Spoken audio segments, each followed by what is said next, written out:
Hello everyone, my name is Ryan Cam, and The Rocketeer is better than you remember. This was directed by Joe Johnston, who would go on to direct movies like October Sky, the original Jumanji, and Captain America the First Avenger, and it starred Bill Campbell, Alan Arkin, Jennifer Connelly, and Timothy Dalton, among others.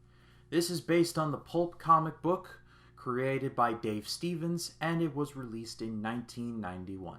It tells the story of a pilot named Cliff Secord, played by Campbell, who is trying to get into the Air Nationals, but his plane gets destroyed. It gets destroyed because some thieves have stolen what turns out to be a rocket backpack, created by some guy you may have heard of named Howard Hughes. He's basically the 1930s Elon Musk. A lot of people are looking for this rocket backpack, and it ends up in the hands of Secord and his friend Peavy, played by Alan Arkin.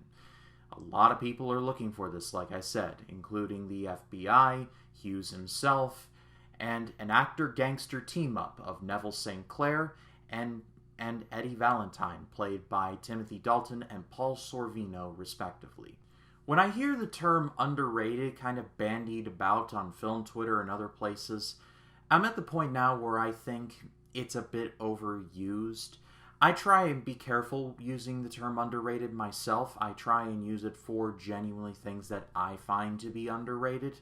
So with that in mind, The Rocketeer is severely underrated. It's gotten more love nowadays, but back in the early 90s when it was released, it flew heavily under the radar. Like I said, this was a pulp comic or a pulp novel. The terms are a little interchangeable. That was created by Dave Stevens, and it was shopped around for many years. It was supposed to be released in 1986. However, multiple studios, including Disney themselves, if my research is correct, initially shot it down. But thanks to the success of a little movie called Batman in 1989, all pulp characters were given the green light, which is why we got a Shadow movie starring Alec Baldwin and a Phantom movie starring Billy Zane in that outfit. Jeez Louise, the 90s were a time, weren't they? This is one of my dad's and I's favorite movies to watch together. We've seen it multiple times and we just love it to pieces. And so I've always wanted to talk about this movie on the channel, and now I'm so glad I get the chance to, because this movie is freaking awesome, and hopefully this gives people the impetus to check it out for themselves. Like I said, this was directed by Joe Johnston, who would go on to direct, like I said, movies like October Sky, and Jumanji, the first one, and Captain America the Winter Soldier. In the case of, say, Captain America the Winter Soldier, Joe Johnston knows how to make a period piece. He takes a movie and makes you feel like you're in that time frame. You can't look at a movie like, say, The Rocketeer and think to yourself, yeah, this is clearly the 80s. No, everything about this screams the mid-30s.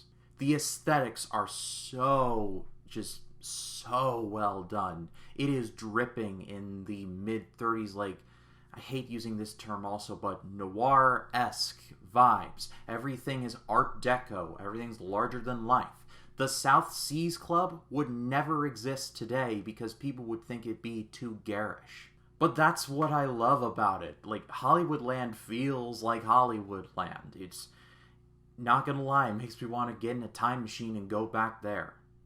Bill Campbell was a great choice as Cliff Secord. In my research, I found that this is pretty much the only thing that he's known for, which gives me a great pang of sadness. Because he was good looking, he had charisma, and he's a solid actor.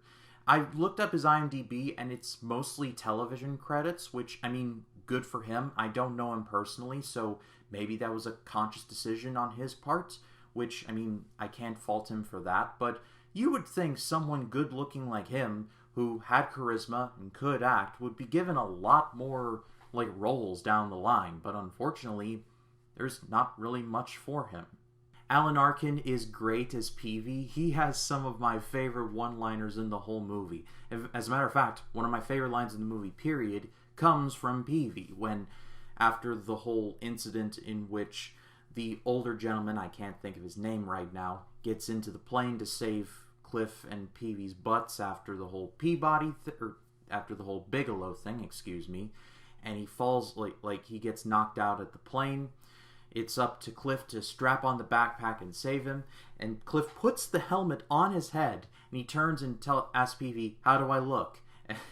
And Peavy just tells him, "Like a hood ornament."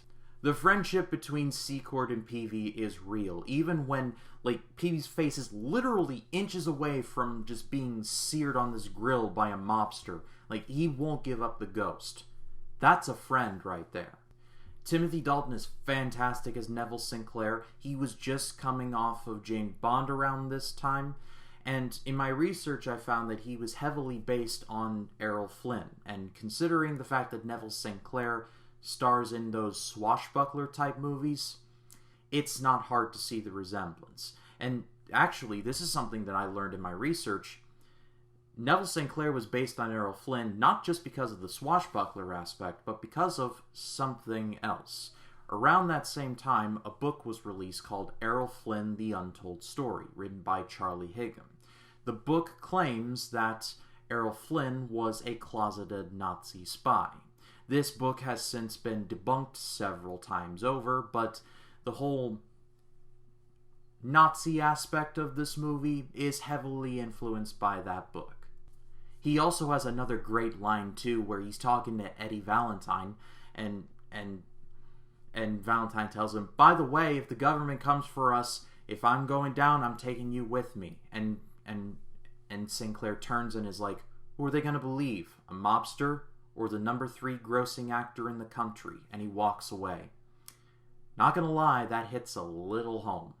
Paul Sorvino is great as Eddie Valentine. He's not on screen super duper much, but if you need a gangster, there's no better person to call than Paul Sorvino. He was just coming off of a little movie called Goodfellas, so yeah, that was a solid get for them. And then there's Jennifer Connelly, who is just ravishing in this entire movie. She's not a bland damsel in distress either. She more than holds her own. She knocks out Lothar, who is pretty much like Frankenstein with a weird hat on.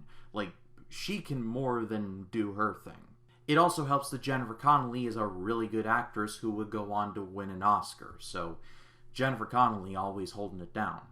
But what I love about this movie is just not how simple it is, but how straightforward it is, if that makes any sense at all.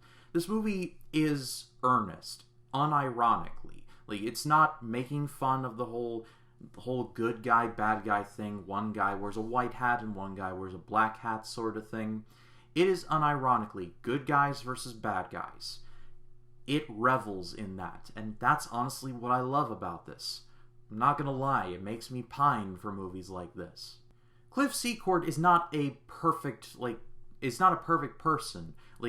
About 20 minutes into the movie, he and Jenny actually break up, which is kind of sad to see. But he's not a perfect person, and he has to build himself back up. I love that. I love the spirit of that. People would look at a movie like this today and think it'd be cheesy, but I disagree. This movie knows exactly what it's going for in the traditional sense of good versus bad, no ambiguity, no, maybe there's... No, these people are good, these people are bad, and they're going to fight. That's awesome.